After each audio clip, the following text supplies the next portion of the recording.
ఎక్కడో పుట్ట మీద ఉన్న గడ్డి తింటోందా? మనకి పనికి మాలినటువంటి నీరు అది తాగుతోందా?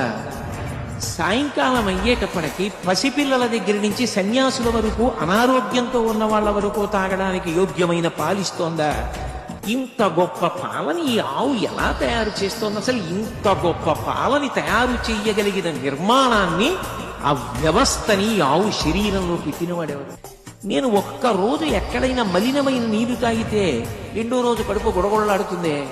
తల్లి లేని పసిపిల్లకి పట్టుకెళ్ళా పాలిస్తే పకపకా నవ్వి ఆరోగ్యంతో పిల్ల వృద్ధిలోకి వస్తోందా? ఈశ్వర, పైకి పశు శరీరంలా కనపడుతోందా? ఇంత అద్భుతమైన పదార్థం దాంట్లోంచి వస్తోందా?